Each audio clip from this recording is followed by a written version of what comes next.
কথাগুলো শোনো। আমরা গতদিন পর্যন্ত পড়েছিলাম বোর মডেল অনুসারে নিউক্লিয়াসকে কেন্দ্র করে কতগুলো স্থির স্থায়ী বৃত্তাকার কক্ষপথ, সেই কক্ষপথে ইলেকট্রন পরিভ্রমণ করে।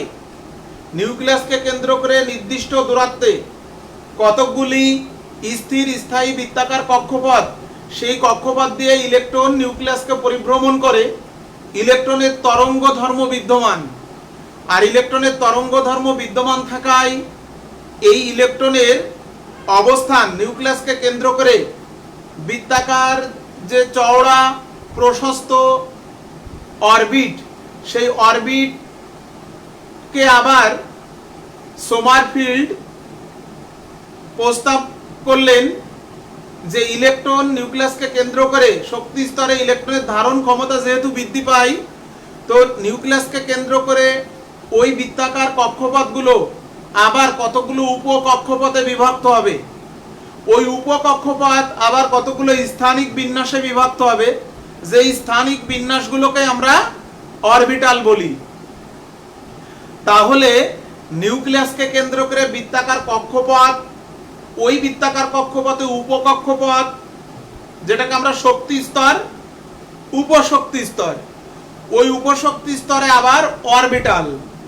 এই তিনটা জিনিস বোঝার জন্য পরস্পর সম্পর্কযুক্ত তিনটে রাশির প্রচলন করলেন, যেটাকে বলা হয় কোয়ান্টাম সংখ্যা। নিউক্লিয়াসকে কেন্দ্র করে ইলেকট্রন বৃত্তাকার পথে ঘোরে। রাদারফোর্ডের মডেল অনুসারে সূর্যকে কেন্দ্র করে গ্রহগুলো বৃত্তাকার পথে ঘোরে।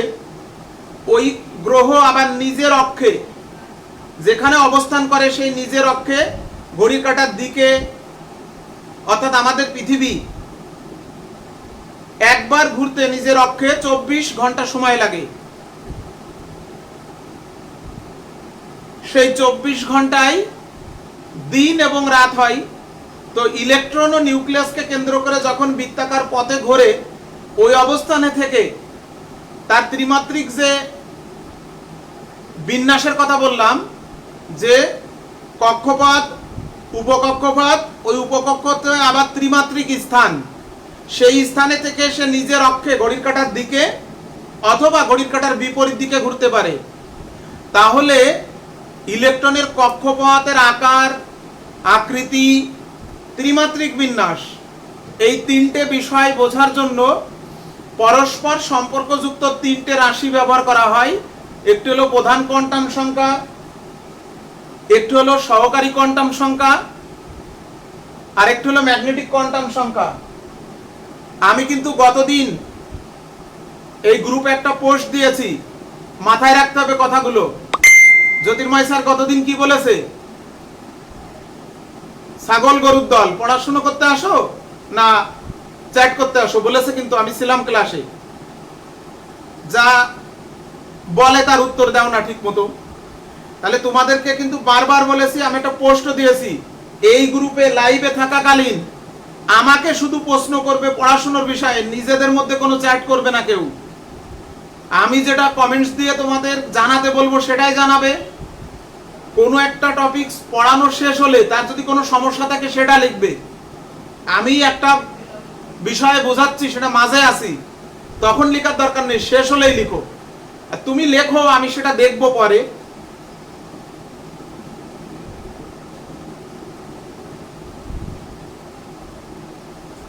যে বেঁধে যাবে তা লেখার দরকার নেই। তুমি তোমার নেটওয়ার্কের সমস্যার কারণে বেঁধে যেতেই পারো, লিভ নিয়ে আবার ঢোকো, আর একজনের কাছে জিজ্ঞাসা করো যে তোদের বেঁধেছে কিনা।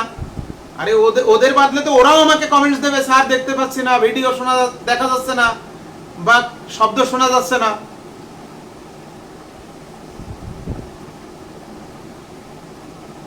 আচ্ছা, তুমি যে এই কমেন্টস দিয়েছো বেঁধে যাচ্ছি, প্রণামী লিখেছে, আমার ঠিক আছে, এর নিজেদের মধ্যে চ্যাট করো না এইখানে লাইভের মধ্যে থেকে, পরে করো। তোমাদের নিজস্ব সবারই তো আইডি আছে, সবারই মেসেঞ্জার আছে, কোনো প্রয়োজন থাকলে সেটা লাইভ ক্লাসের মধ্যে করো না। তাহলে নিউক্লিয়াসকে কেন্দ্র করে বৃত্তাকার কক্ষপথ, অর্থাৎ ইলেকট্রনের কক্ষপথের আকার, আকৃতি, ত্রিমাত্রিক বিন্যাস, স্থানিক বিন্যাস যেটাকে বলা হয়, এই তিনটি বিষয় বোঝার জন্য পরস্পর সম্পর্কযুক্ত তিনটে রাশির ব্যবহার করেন। সেটা হলো প্রধান কোয়ান্টাম সংখ্যা n = 1 হলে প্রথম শক্তি স্তর, n = 2 হলে দ্বিতীয় শক্তি স্তর, n = 3 হলে তৃতীয় শক্তি স্তর, n = 4 হলে চতুর্থ শক্তি স্তর। k orbit, l orbit, m orbit, n orbit প্রধান কোয়ান্টাম সংখ্যা n দ্বারা শক্তি স্তর নির্দেশ করে।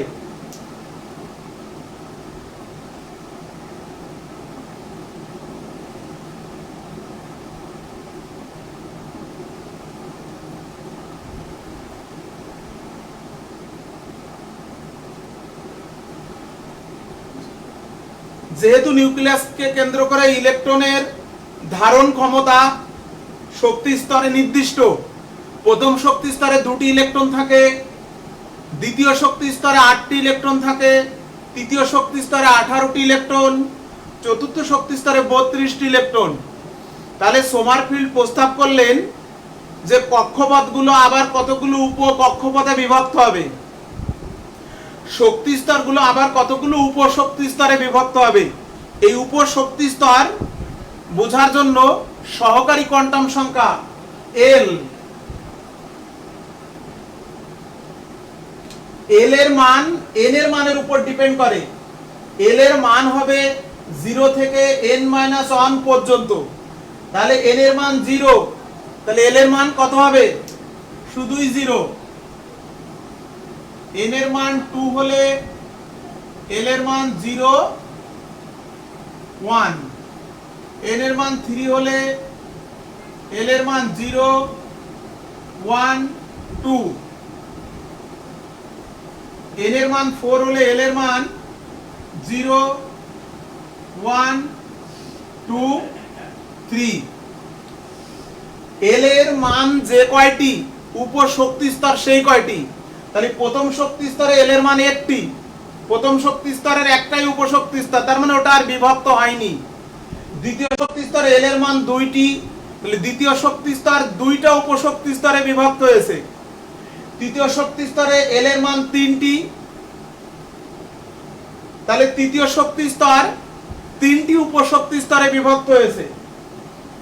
চতুর্থ শক্তি স্তরে l এর মান 4টি, এই যে 0 থেকে n-1 পর্যন্ত, তাহলে n এর মান 4, তাহলে 0 থেকে 4-1 পর্যন্ত, 0 থেকে 4-1, তাহলে 0 1 2 3 পর্যন্ত, 4-1 মানে 3।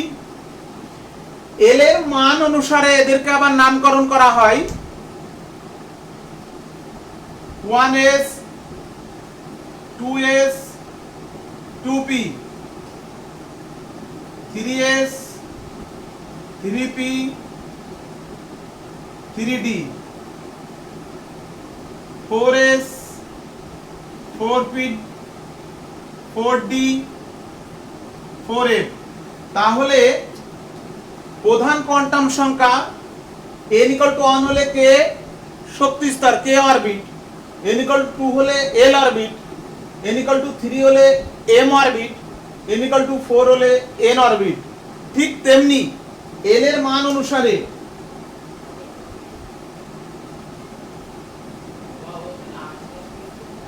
এই যে s p d f, এটা মনে রাখতে হবে। l এর মান 0 হলে s উপশক্তি স্তর, l এর মান 1 হলে p উপশক্তি স্তর, l এর মান 2 হলে d উপশক্তি স্তর, l এর মান 3 হলে f উপশক্তি স্তর। তাহলে সোমারফিল্ডের প্রস্তাবনা অনুসারে প্রথম কক্ষপথের কোনো বিভক্তি নেই, একটাই কক্ষপথ, একটাই উপকক্ষপথ। দ্বিতীয় কক্ষপথের 2টা উপকক্ষপথ। অয়ন, আমি তো বলেছিলাম এটা আবার রিভিউ দেব, নতুন জিনিস একবার রিভিউ দেব, এই টপিকসটা শুধু। তৃতীয় কক্ষপথ 3টা উপকক্ষপথ, চতুর্থ কক্ষপথে 4টা উপকক্ষপথ, যেটাকে আমরা শক্তি স্তর উপশক্তি স্তর বলি। কক্ষপথ বললে বলবো উপকক্ষপথ। এখন ইলেকট্রনের ধারণ ক্ষমতা দেখিয়েছিলাম 1s, এটা আলাদা করে লিখি 2s, 2p, 3s, 3p, 3d, 4s, 4p, 4d, 4a।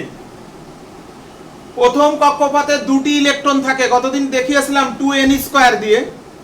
তাহলে এইখানে দুটি ইলেকট্রন থাকবে।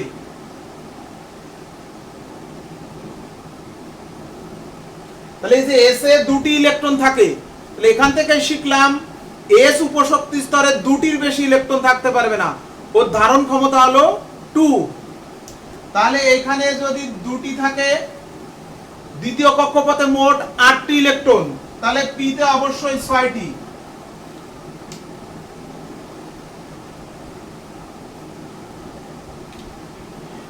তাহলে s এ দুইটা 2p উপস্তরে 6টি ইলেকট্রন থাকে, 6টি।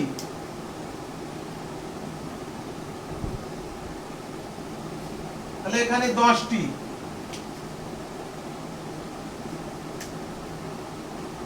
2টি, 6টি, 10টি, 14টি।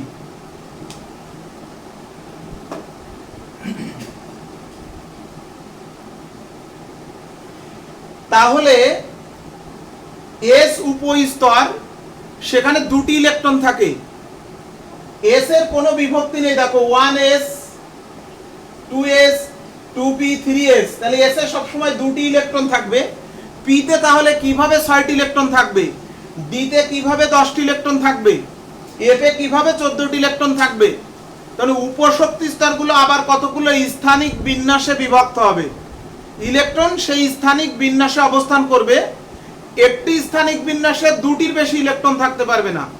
তাহলে এই 2p তাহলে আবার 3 ভাগে ভাগ হবে, সেই 3 দুগুণে 6টি ইলেকট্রন সেই 3 স্থানে থাকবে। এইটা বোঝার জন্য আরেকটি কোয়ান্টাম সংখ্যা, যেটাকে বলা হয় ম্যাগনেটিক কোয়ান্টাম সংখ্যা, যেটাকে m দ্বারা প্রকাশ করা হয়। m এর মান -l থেকে 0 সহ +l পর্যন্ত।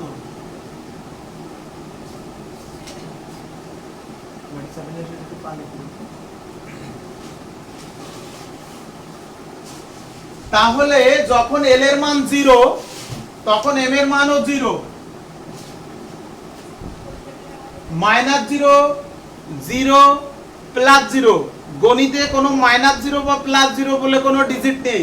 0 একটি বিশুদ্ধ আমরা ডিজিট, শুধুই 0। তাহলে m এর মান একটি।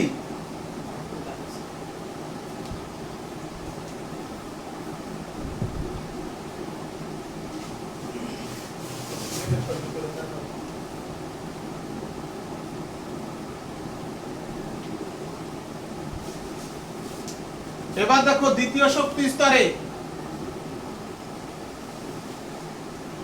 গতদিন যারা বোঝনি সেটা আজকে কিন্তু ক্লিয়ার করে নিও। l এর মান 0 এর জন্য m এর মান 0, 1 এর জন্য -1, 0, +1। m এর মান 0 মানে m এর মান একটা, তাহলে এই 1s ই আছে।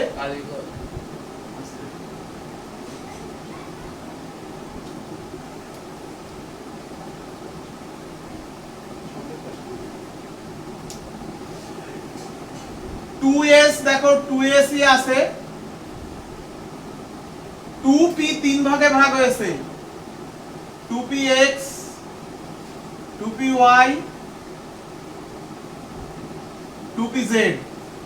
তাহলে দ্বিতীয় শক্তি স্তরে দুটো উপশক্তি স্তর ছিল। 2s উপশক্তি স্তরে কোনো বিভক্তি হবে না, 2s ই আছে, m এর মান যেহেতু একটা। আর l এর মান 1 এর জন্য মানে 2p উপস্তরের জন্য m এর মান 3টি। m এর মান কয়টি সেটাও বের করার নিয়ম দেখিয়েছিলাম, 12 + 1, তাহলে 2 × 1 + 1, তিনটি। এল এর মান 1 এর জন্য এই যে এল এর মান 1 কোন উপস্তরে 2p উপস্তরে 2p উপস্তরে m এর মান 3টি, তাহলে 2p উপস্তর 2px 2py 2pz এই তিনটি স্থানিক বিন্যাসে বিভক্ত হয়েছে। এই x অক্ষ বরাবর একটা স্থান, y অক্ষ বরাবর একটা স্থান, z অক্ষ বরাবর একটা স্থান, তাহলে 2p উপস্তর তিনটি অরবিটালে ভাগ হলো। তাহলে এখানে s এ দুটো ইলেকট্রন থাকবে, 2px এ দুটো, 2py তে দুটো, 2pz এ দুটো, তাহলে মোট 8টি ইলেকট্রন থাকবে। দ্বিতীয় শক্তি স্তরে মোট 4টি অরবিটাল।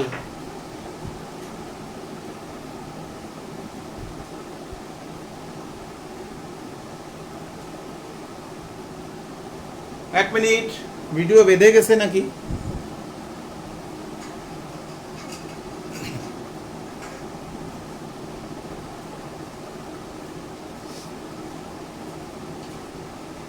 সবাই একটু কমেন্টস করে জানাও ভিডিও দেখা যাচ্ছে কিনা, সাউন্ড শোনা যাচ্ছে কিনা। স্যার এগুলো তো গত ক্লাস এটা তো বললাম স্যার, কোয়ান্টাম সংখ্যার আলাদা কোনো সংজ্ঞা আছে কিনা। না, কোয়ান্টাম সংখ্যার সংজ্ঞা তো বলেছি, ইলেকট্রনের কক্ষপথের আকার আকৃতি এবং ত্রিমাত্রিক বিন্যাস বোঝার জন্য, আবার ঘূর্ণন বোঝার জন্য, এই 4টি জিনিস বোঝার জন্য যে রাশিমালা ব্যবহার করা হয় তাদেরকে কোয়ান্টাম সংখ্যা বলা হয়।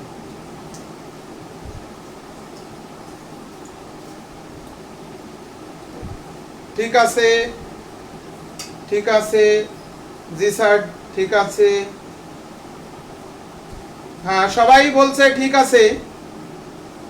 দেখো ঐন্দ্রি, তোমার এবার ঠিক আছে কিনা, শিশির ঠিক আছে কিনা দেখো।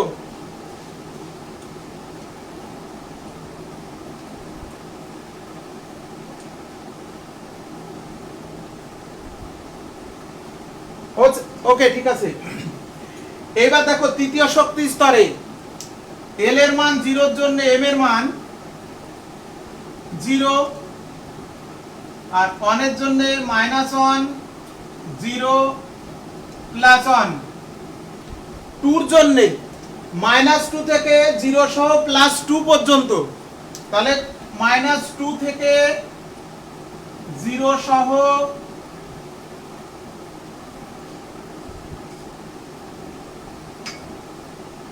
+2 পর্যন্ত, তাহলে m এর মান কয়টি? 5টি। তাহলে এই যে 3d d উপশক্তি স্তর 5টি স্থানিক বিন্যাসে বিভক্ত হয়েছে, সেখানে 5 দুগুণী 10টি ইলেকট্রন থাকবে। এই যে d তে 10টি ইলেকট্রন, একটা স্থানে একটা অরবিটালে দুটোর বেশি ইলেকট্রন থাকতে পারবে না। এই যে দেখো প্রথম শক্তি স্তরের কোনো বিভক্তি নেই, একটাই শক্তি স্তর, একটাই উপশক্তি স্তর, একটাই অরবিটাল, সেখানে দুটি electron. 3s 3px 3py 3pz 3dxy 3dyz 3dzx 3d x square minus না, এটা x স্কয়ার হাইফেন 3d উপশক্তি স্তর আবার 5টি স্থানিক বিন্যাসে বিভক্ত হয়েছে, তাদের নাম 3dxy 3dyz 3dzx 3dx square y square 3dz square. এগুলো আমি সব এঁকে দেখাবো আরো পরে, ইলেকট্রন বিন্যাস শেখার পরে। তাহলে দেখো তৃতীয় শক্তি স্তরে n এর মান 3, l এর মান 0 1 2, তাহলে l এর মান 3টা। তৃতীয় শক্তি স্তর 3টা উপশক্তি স্তরে বিভক্ত হয়েছে, সেই 3টা উপশক্তি স্তর আবার s এর কোনো বিভক্তি নেই, p 3 ভাগে d 5 ভাগে, তাহলে m এর মান কয়টি? 9টি। তাহলে এখানে অরবিটাল হলো 9টি, 9 দুগুণে 18টি ইলেকট্রন থাকবে। তৃতীয় শক্তি স্তরে 18টি ইলেকট্রন থাকে। চতুর্থ শক্তি স্তর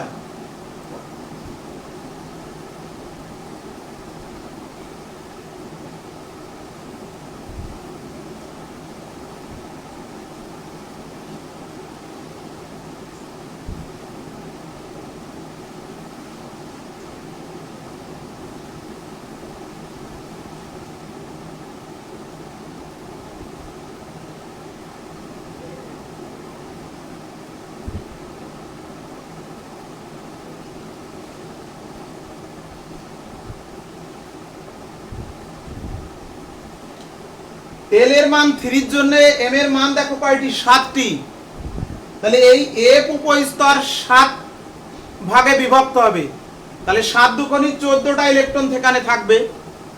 তাহলে এটা হলো প্রধান কোয়ান্টাম সংখ্যা যেটা দ্বারা আমরা অরবিট বুঝি, সহকারী কোয়ান্টাম সংখ্যা যেটা দ্বারা আমরা অরবিটাল বুঝি, ম্যাগনেটিক কোয়ান্টাম সংখ্যা যেটা দ্বারা আমরা সহকারী কোয়ান্টাম সংখ্যা দ্বারা বুঝি উপশক্তি স্তর, আর ম্যাগনেটিক কোয়ান্টাম সংখ্যা দ্বারা বুঝি অরবিটাল। অর্থাৎ প্রধান কোয়ান্টাম সংখ্যা এন এর মান থেকে আমরা শক্তি স্তরের ধারণা পাই, সহকারী কোয়ান্টাম সংখ্যা এল এর মান থেকে আমরা উপশক্তি স্তরের ধারণা পাই, আর ম্যাগনেটিক কোয়ান্টাম সংখ্যা থেকে আমরা ওই উপশক্তি স্তরে কয়টি অরবিটাল আছে সেই ধারণাটি পাই। একটি অরবিটালে 2টি ইলেকট্রন থাকে, এই 2টি ইলেকট্রন একটি ঘড়ির কাঁটার দিকে ঘুরবে আর একটি বিপরীত দিকে ঘুরবে।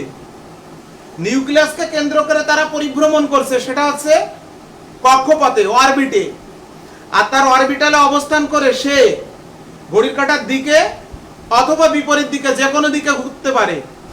আমাদের পৃথিবী সূর্যকে কেন্দ্র করে একবার ঘুরে আসতে 365 দিন লাগে, কিন্তু সে নিজের অক্ষে যখন পৃথিবী যেখানে অবস্থান আছে সেখানে নিজের অক্ষেও কিন্তু সে ঘোরে, সেটা ঘুরতে 24 ঘন্টা লাগে একবার ঘুরতে, সে 24 ঘন্টায় দিন রাত হয়। তেমনি ইলেকট্রনও নিজের কক্ষে হয় ঘড়ির কাঁটার দিকে নাই বিপরীত দিকে। একটি অরবিটালে যখন 2টি ইলেকট্রন থাকবে,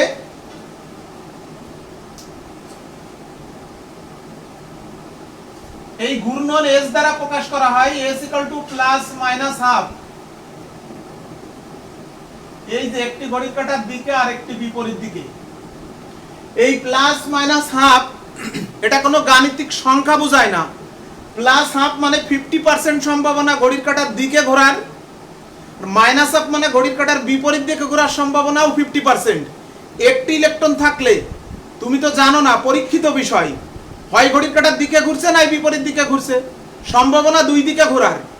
কিন্তু 2টি ইলেকট্রন যখন থাকবে একটি অরবিটালে, একটি ঘড়ির কাঁটার দিকে আর একটি বিপরীত দিকে, তাহলে এ ঘড়ির কাঁটার দিকে আর এটা বিপরীত দিকে ঘুরবে। কারণ কোনো আধান যদি অক্ষকে কেন্দ্র করে ঘোরে নিজের অক্ষে, তাহলে সেখানে চুম্বক ক্ষেত্রের সৃষ্টি হয়। তো একটি ইলেকট্রন ঘড়ির কাঁটার দিকে ঘুরলে যে ধরনের চুম্বক ক্ষেত্র সৃষ্টি হবে, আরেকটি ইলেকট্রন ঘড়ির কাঁটার বিপরীত দিকে ঘুরলে বিপরীত চুম্বক ক্ষেত্রের সৃষ্টি হয়। তাহলে পরস্পরের চুম্বক ক্ষেত্রকে নেগলেক্ট করে, পরস্পরকে আকর্ষণ করে ওই অরবিটালে তারা স্থিতিশীল ভাবে অবস্থান করে। কিন্তু যদি 2টি ইলেকট্রন একই দিকে ঘুরতো, একই ধরনের চুম্বক ক্ষেত্র তৈরি হতো, সৃষ্টি হতো, তারা পরস্পর বিকর্ষণ করে দূরে সরে যেত, ওই অরবিটালে তারা অবস্থান করতে পারতো না। তাহলে নিয়ম হলো ঘূর্ণন কোয়ান্টাম সংখ্যা এটা প্লাস মাইনাস হাফ দ্বারা প্রকাশ করা হয়। এইটা এদের সাথে কোনো সম্পর্ক নেই, কিন্তু এন এর মানের উপরে এল এর মান নির্ভর করে, এল এর মানের উপরে এম এর মান নির্ভর করে। তাহলে আমরা এখন ইলেকট্রন বিন্যাসে যাব। ইলেকট্রন বিন্যাসে যাওয়ার আগে এটা আরেকটু আমরা একটা বাস্তব উদাহরণ দিয়ে ক্লিয়ার করি, শুধু মনে রাখার জন্য। মনোযোগ সহকারে শোনো। মনে করো ঐন্দ্রিলা বা হাসান আসিফ, যে কেউ, তোমরা কেউ মেডিকেল কলেজে পড়বে, কেউ ইঞ্জিনিয়ারিং ইউনিভার্সিটিতে পড়বে, কেউ পাবলিক বিশ্ববিদ্যালয়ে পড়বে। মনে করো ঐন্দ্রি খুলনা মেডিকেল কলেজে পড়ে। তো খুলনা মেডিকেল কলেজে হোস্টেল আছে, হোস্টেলে কারা থাকে? স্টুডেন্ট। তো এই স্টুডেন্টরা হোস্টেলে থাকে, একটি বহুতল ভবন, 4 তলার একটি হোস্টেল। আমরা যদি এই শক্তি স্তরের সাথে একটু তুলনা করি, যে প্রথম তলা প্রথম শক্তি স্তর, দ্বিতীয় তলা দ্বিতীয় শক্তি স্তর, তৃতীয় তলা তৃতীয় শক্তি স্তর, চতুর্থ তলা চতুর্থ শক্তি স্তর। আর ওই শক্তি স্তরগুলো অর্থাৎ ওই ফ্লোরে স্টুডেন্টরা থাকে। সেখানে প্রথম তলায় দেখবে যে একটা রুম থাকে, একটা বেড, সেখানে 2 জন থাকতে পারে। প্রথম তলায় বেশিরভাগ বহুতল ভবনে প্রথম তলায় নিচতলায় গ্যারেজ থাকে, হল রুম থাকে বা ডাইনিং স্পেস থাকে। হোস্টেলে কিন্তু নিচতলায় হল রুম অর্থাৎ টিভি দেখার রুম, ডাইনিং স্পেস এবং একটা রুম থাকবে যেখানে একটা বেড থাকবে, দুইজন ঘুমাতে পারবে। দ্বিতীয় তলায় সিঁড়ি বেয়ে উপরে উঠবে, উঠে দেখবে যে একটা দরজায় 2S লেখা আর একটা দরজায় 2P লেখা। এই 2S দরজা খুলে ভিতরে ঢুকবে, দেখবে একটা রুম, অন বেডের একটা রুম, সেখানে দুইজন থাকতে পারে। 2S এ দুইজন থাকতে পারে। আর 2P যে দরজা, সেই দরজা খুলবে, খুলে দেখবে সেখানে 3টে বেড আছে, 2PX, 2PY, 2PZ। তাহলে সেখানে কয়জন থাকতে পারে? 3 দুগুণে 6 জন। সিঁড়ি বেয়ে 3 তলায় উঠলে, 3 তলায় উঠে দেখলে একটা দরজায় 3S, একটা দরজায় 3P, একটা দরজায় 3D লেখা আছে। 3S দরজা খুলে দেখলে সেখানে একটা বেড অর্থাৎ দুইজন ঘুমাতে পারবে। 3P দরজাটা খুলে দেখলে সেখানে 3টে বেড, 3 দুগুণে 6 জন ঘুমাতে পারবে। 3D দরজা খুলে দেখলে সেখানে 5টা বেড, তাহলে সেখানে 5 দুগুণে 10 জন ঘুমাতে পারবে। তার মানে এই যে 1S এক বেডের একটা ইউনিট বা রুম বা ফ্ল্যাট যাই বলো, 2S ও কিন্তু এক বেডের, 3S ও কিন্তু এক বেডের। এটা সিঙ্গেল বেডের ফ্ল্যাট বা ইউনিট যেখানে দুইজন থাকতে পারে। এই সিঙ্গেল বেডগুলো অ্যালট করা হয় যারা মেডিকেলে ভর্তি পরীক্ষায় ফার্স্ট সেকেন্ড হয়। এই ফার্স্ট সেকেন্ড দুইজনকে ওই এক রুমে দেওয়া হয়, এই দুটো মেয়েকে এক রুমে দেওয়া হবে। আর ছেলেদের হোস্টেল হলে দেখা আছে যে ফার্স্ট সেকেন্ড হোক বা থার্ড ফোর্থ হোক, সেকেন্ড ইয়ারের দিকে যাই হোক, সে যদি সিট অ্যালট হয় তো সেকেন্ড ইয়ারে এই তাদের স্টাডির জন্য সিঙ্গেল বেডের ফ্ল্যাটটা দেওয়া হয়। যাই হোক, এখন তুমি সিঁড়ি বেয়ে 4 তলায় উঠলে, ল্যান্ডিং স্পেসে দাঁড়িয়ে ডান পাশে দেখলে 4S লেখা একটা দরজায়, 4P লেখা একটা দরজায়, 4D লেখা একটা দরজায়, 4F লেখা একটা দরজায়। 4S দরজা খুলে দেখলে একটাই বেড, দুইজন ঘুমাতে পারে। 4P দরজা খুলে দেখলে সেখানে 3টে বেড, এই যে P হচ্ছে 3 ভাগে ভাগ হয়েছে। 4D খুলে দেখলে 5টা বেড, 5 দুগুণে 10 জন ঘুমাতে পারে। 4F এই দরজাটা খুলে দেখলে 7টা বেড, সেখানে 1 2 3 4 5 6 7। এই 4F এরও কিন্তু নাম আছে, কিন্তু ইন্টারমিডিয়েটে 4F এর আকার আকৃতি আমি দ্বিমাত্রিক একে দেখাতে পারবো না, সেই জন্য ওইটা নাম আমরা লিখি না। এগুলো লিখতে পারো 4S, 4PX, 4PY, 4PZ। এই অনুরূপ ভাবে ডির মতো 4D, XY, 4D, YZ এভাবে লিখতে পারো আর কি। এই 4F ও কিন্তু 7 ভাগে ভাগ, তাহলে সেখানে 7 দুগুণে 14 জন থাকতে পারে। তাহলে চতুর্থ তলায় 4S একটা বেড, 4P 3টে বেড, 4D 5টা বেড, 4F এ 7টা বেড, ওটা গণরুম, 7 দুগুণে 14 জন থাকবে। ফার্স্ট ইয়ারে ভর্তি হলে এরকম গণরুমে প্রথমে সিট হয়, তারপরে সেকেন্ড ইয়ার থার্ড ইয়ারে গিয়ে কিন্তু তার রেজাল্ট অনুসারে সিঙ্গেল বেডে সিট হয়।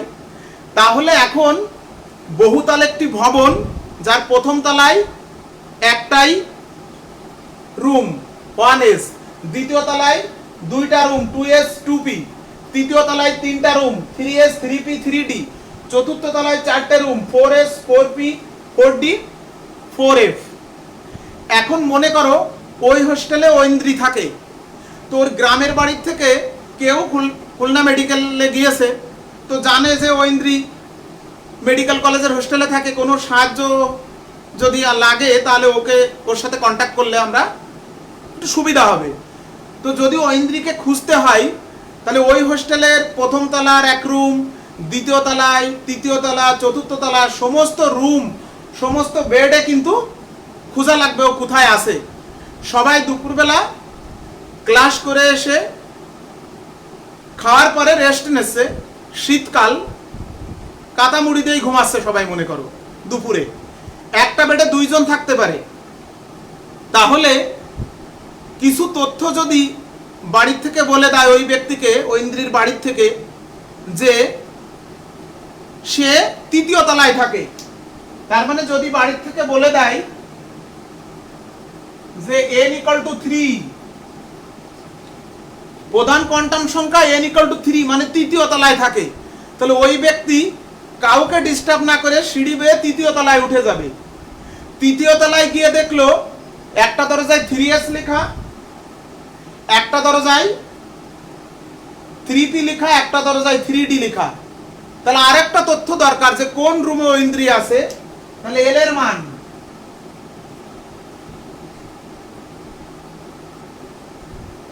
এই যে 3s 3p 3d,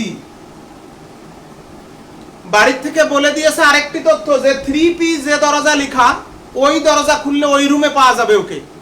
তো 3p তে m এর মান কত? -1 0 +1।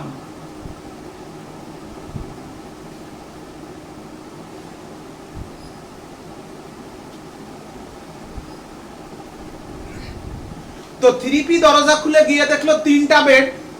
তো 3টা বেডের মশারি টানানোর স্ট্যান্ডে ঝুলানো আছে 3px প্লেটে লেখা, আর একটা বেডে 3py, আর একটা বেডে 3pz। তাহলে ঐন্দ্রি কোন বেডে ঘুমাচ্ছে? তাহলে আরো একটা তথ্য জানা লাগবে।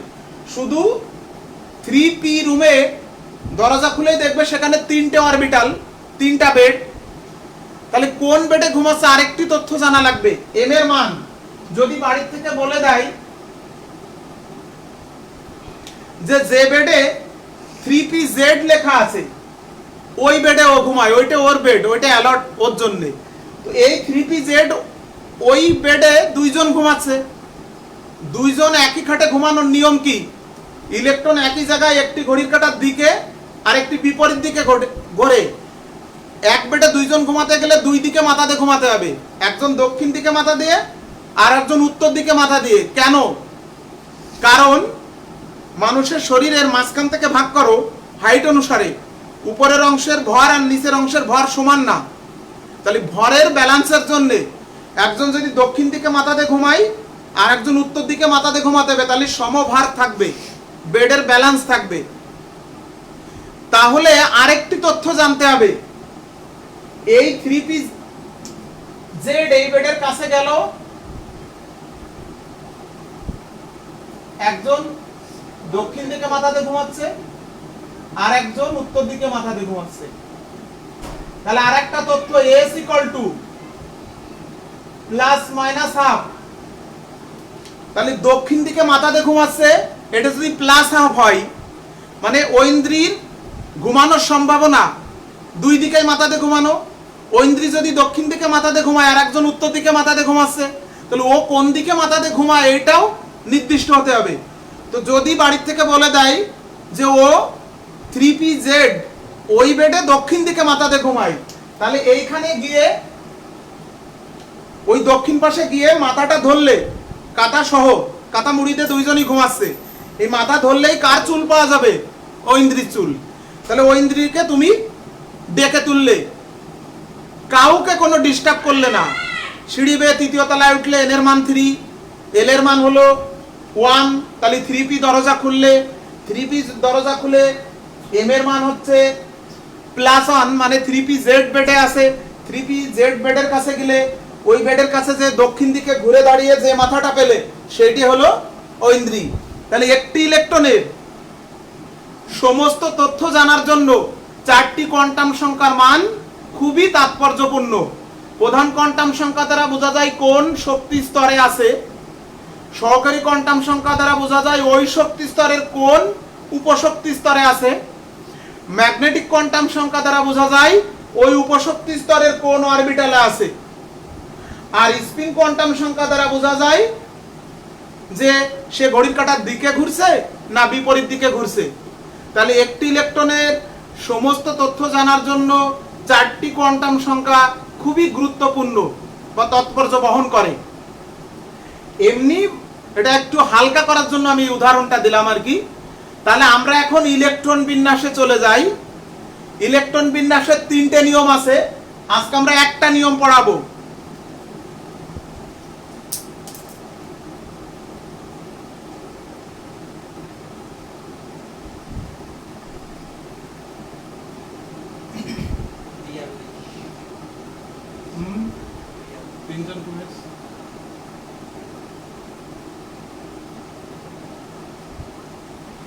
ইলেকট্রন বিন্যাসের 3টে নিয়ম আছে, একটা হলো আউফবাউ নীতি, হুন্ডের নিয়ম আর পলির বর্জন নীতি। বইতে কিন্তু আউফবাউ নীতি আছে আগে, পরে আছে পলির বর্জন নীতি 2 নম্বরে, 3 নম্বরে আছে হুন্ডের নিয়ম। তো আমরা সিকোয়েন্স অনুসারে পড়ব। প্রথমে আউফবাউ নীতি পড়ব, তারপরে পলির বর্জন নীতি পড়ব না, তারপরে হুন্ডের নিয়ম পড়ব। কারণ হুন্ডের নিয়ম আগে পড়লে সুবিধা বুঝতে। আউফবাউ নীতি আর সৌফ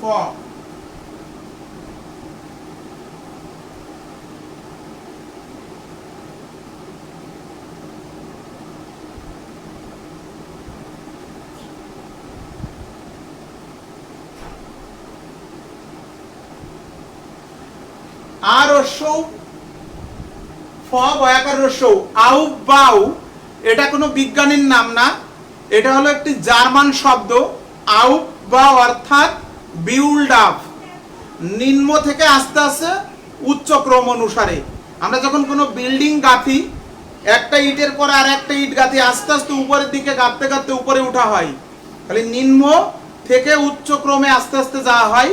তো ইলেকট্রন বিন্যাসের ক্ষেত্রে প্রথমে ইলেকট্রন নিম্ন শক্তির উপস্তরগুলো পূরণ করবে, নিম্ন শক্তির উপস্তরগুলো পূরণ করবে, তারপরে ক্রমান্বয়ে আস্তে আস্তে উচ্চ শক্তি স্তরে প্রবেশ করবে।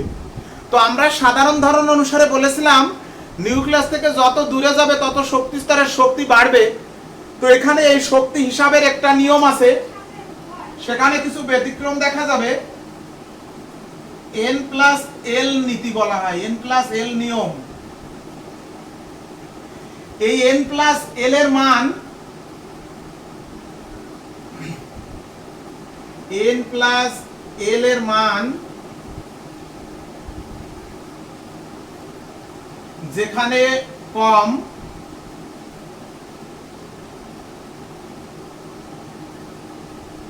সেই উপস্তরে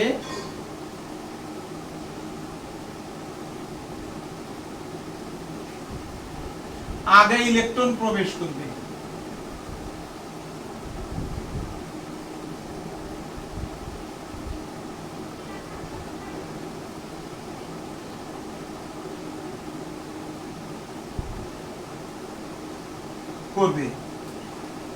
N+L এর মান সমান হলে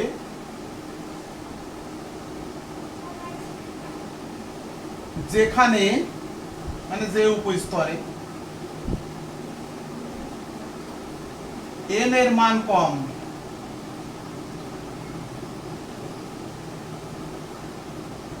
সেখানে সেই উপস্তরে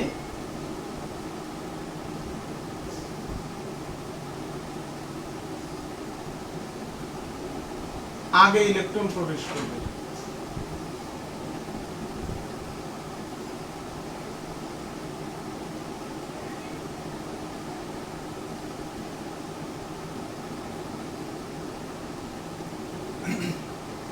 এইটা হলো আউফবাউ নীতি। অর্থাৎ N+L এর মান থেকে বোঝা যাবে কোন উপস্তরের শক্তি কম আর কোন উপস্তরের শক্তি বেশি। এখানে উপস্তরগুলো আমরা যদি লিখি 1s, 1s এর পরে 2s, 2s এর পরে কি 2p, তারপরে 3s, 3p, 3d, 4s, 4p, 4d, 4f। এখানে শক্তি অনুসারে সবথেকে কম শক্তি আছে 1s এর প্রথম শক্তি স্তর, সেখানে আগে ইলেকট্রন প্রবেশ করবে। তারপরে 2s, তারপরে কি 2p, তারপরে 3s, তারপরে 3p। এই পর্যন্ত কোনো ব্যতিক্রম নেই। এই 3p এর পরে দেখো এটা কিন্তু প্রথম শক্তি স্তর, এটা দ্বিতীয় শক্তি স্তর, এটা তৃতীয় শক্তি স্তর। এই 3p এর পরে 3d তে যাবে না 4s এ যাবে, এটা n প্লাস l এর মান হিসাব করে আমরা বের করব। তাহলে আমরা ইলেকট্রন বিন্যাস যদি করি, দেখো nitrogen 7 1s2 2s2 2p6 3s2, দেখো কত বেশি হয়ে গেল আমার 7টা না, এই তার 7টি ইলেকট্রন। তাহলে 1s2 2s2 2p3 পর্যন্ত যাবে। 1s পূরণ হলো আগে, তারপরে 2s, তারপরে 2p। এবার sodium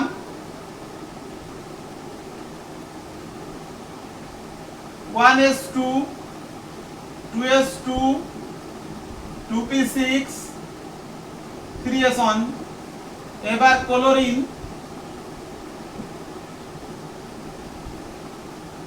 1s2 2s2 2p6 3s2 এই 3p5। 1s2 পূরণ হওয়ার পরে 2s, তারপরে 2p উপস্তর, তারপরে 3s উপস্তর, তারপরে 3p। 3p এখনো পূর্ণ হয়নি। এবার potassium 19 1s2 2s2 2p6 3s2 3p6, খেয়াল করো 3d 4s কোথায় আগে যাবে, দেখো n প্লাস নিয়ম অনুসারে 3d তে n প্লাস l এর মান কত, 3 প্লাস 2 5, আর 4s এ n প্লাস l কত, 4 প্লাস 0 4। আমি বলেছিলাম l এর মান 0 1 2 3 মনে রাখতে হবে, s p d f। যদি তুমি বলো স্যার পঞ্চম শক্তি স্তরে তো আরেকটা মান আসবে, এটা হলে g প্রয়োজন হলে। তাহলে এই যে 3d, d মানে l এর মান 2, তাহলে 3 plus 2 5, 4s n plus l এর মান কত 4, তাহলে n প্লাস l এর মান 3d থেকে 4s এ কম, যদিও 3d তৃতীয় শক্তি স্তরের উপস্তর আর 4s কিন্তু পরের শক্তি স্তরের উপস্তর। এই যে 4s পরের শক্তি স্তরের উপস্তর, তারপরেও n প্লাস l এর মান থেকে দেখা যাচ্ছে তার শক্তি সামান্য কম, 4s এ আগে ইলেকট্রন যাবে।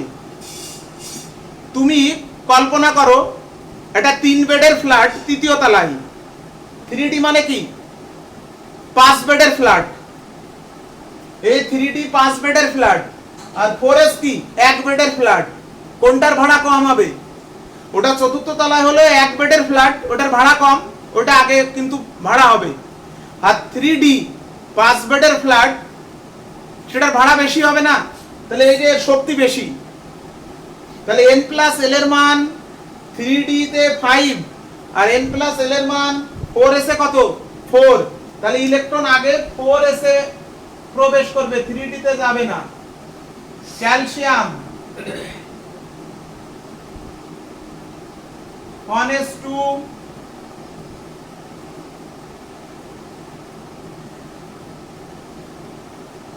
2s2 2p6 3s2 3p6, এই যে 3d 4s এটা আগে লিখে নিবা, আগেই 3d তে ইলেকট্রন দেবে না, এই এখানে এখনো যায়নি।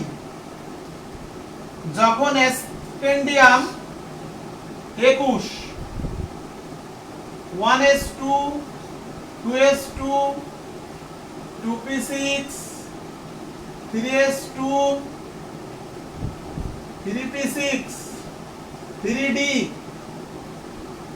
4s2 এইবার দিতে গেল, এই যে 4s আগে পূর্ণ করবে তারপরে 3d তে যাবে, কারণ 4s এ n প্লাস l এর মান 4, দেখো 4p তে n প্লাস l এর মান কত,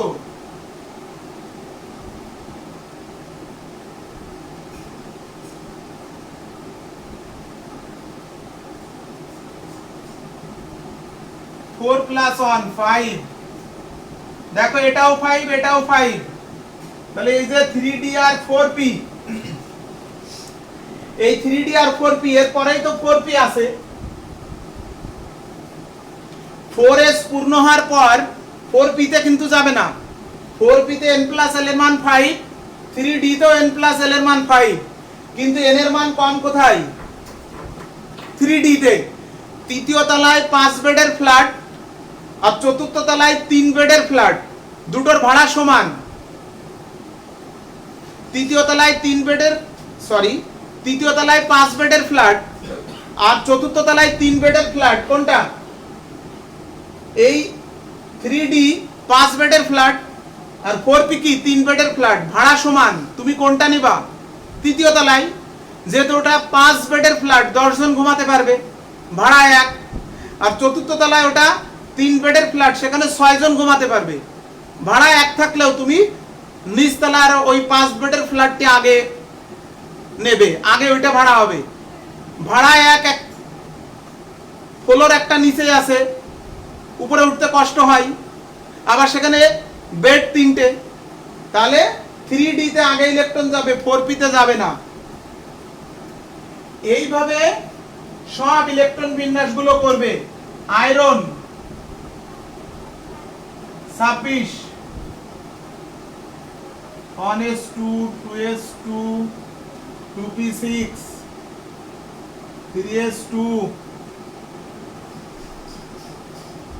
3d, এই যে আগে 3d তে দেবে না, কখনোই 3d তে আগে ইলেকট্রন দেবে না। এই 4s2 এবার 26, তাহলে আর বাকি আছে 6, এই d তে 6 দিলে, তাহলে এইভাবে এই যে আমি 1 2 3 4 5 6 7টা করে দিলাম, এরকম বইতে যত ইলেকট্রন বিন্যাস আছে ক্রোমিয়াম আর জিঙ্ক বাদে বাকি সবগুলো, ক্রোমিয়াম আর কপার বাদে বাকি সবগুলো করবে, ক্রোমিয়াম আর কপার বাদে বাকি সবগুলো করবে। ক্রোমিয়াম একটু ব্যতিক্রম ইলেকট্রন বিন্যাস, ওটা আমরা আগামী দিন হুন্ডের নিয়ম পড়ানোর পরে তারপরে ওটা করব, হুন্ডের নিয়মটা আগে পড়ব, তারপরে ক্রোমিয়াম আর কপারের ইলেকট্রন বিন্যাসে যাব। আগামী ক্লাসটাও কিন্তু খুব ইম্পর্টেন্ট, আগামী ক্লাসটা খুব ইম্পর্টেন্ট, কিন্তু তারপরের ক্লাসটাও ইম্পর্টেন্ট। মানে আমি বলেছিলাম গতদিন যে এর পরের সবকটা ক্লাস ইম্পর্টেন্ট, একটা ক্লাসও কিন্তু মিস দেওয়া যাবে না। না বুঝলে আমাকে পরে মেসেঞ্জারে জানাবে, লাইভ ক্লাসে আগামী দিন এসেই আজকের সমস্যাগুলো জানাবে।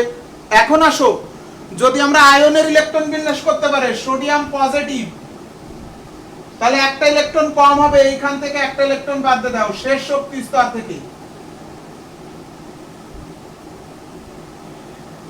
3d না লিখলেও হবে, কিন্তু অনেক সময় এমসিকিউতে আসে, তখন এই 3d থাকে, 0 থাকে, উত্তর কিন্তু ওইটাই হবে। 3d উপস্তর আছে কিন্তু সেখানে ইলেকট্রন প্রবেশ করেনি, এই 3d উপস্তর আছে, এটাতে ইলেকট্রন না গিয়ে আগে 4s এ গিয়েছে, যেহেতু 3d থেকে 4s এর শক্তি কম। এবার আসো, যদি বলে ক্লোরাইড, তাহলে এখানে একটা যোগ করে দেবে, সোডিয়াম পজিটিভ মানে 11 থেকে একটা কম, সেই একটা কোথা থেকে কমে? সর্বশেষ শক্তি স্তর থেকে। ক্লোরাইড মানে 17 আর 1 18, তাহলে এটা 3p6। আয়রন 2 পজিটিভ, খেয়াল করো একটু, মনোযোগ দাও, আয়রন 2 পজিটিভ, তাহলে দুটো ইলেকট্রন ত্যাগ কোথা থেকে হবে? এইখানে অনেকেই ভুল করে, এই যে 4s0,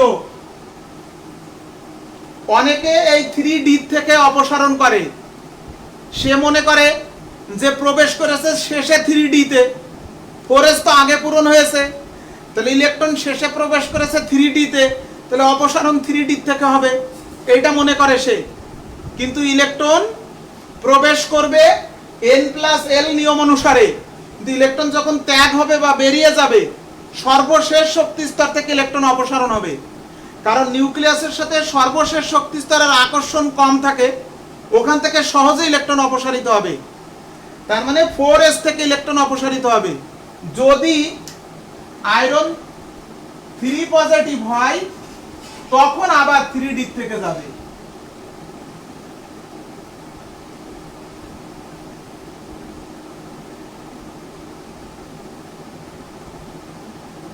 এই যে এইবার এখান থেকে গেল, পড়েছে তো নেই, এই যে। তাহলে নোটের 13 নম্বরে যত ইলেকট্রন বিন্যাস আছে শুধু কপার আর ক্রোমিয়াম বাদে বাকিগুলো করবে। তোমার বইতে বিভিন্ন সালে এসছে বা বইয়ের পিছনে আছে, নিজে করো বাড়ির কাজ, ওই ইলেকট্রন বিন্যাসগুলো করবে। আমাদের পড়া হলো 1 থেকে 8 পর্যন্ত, সম্ভবত 1 থেকে 8 পর্যন্ত পড়া হলো, অর্থাৎ আউটবাউ নীতি। আর দুটো নীতি আছে, আগামী দিন পড়বো। আগামী দিন ক্লাসে অনেকটা গুরুত্বপূর্ণ জিনিস খুব কম সময়ে আলোচনা হবে, কিন্তু আগামী দিনের ক্লাসে আমরা হুন্ডের নিয়ম পড়বো, পলির বর্জন নীতি পড়বো, আরো কিছু বিষয়বস্তু আছে পড়বো। তাহলে 1 থেকে 8 পর্যন্ত সব টপিকস হয়েছে।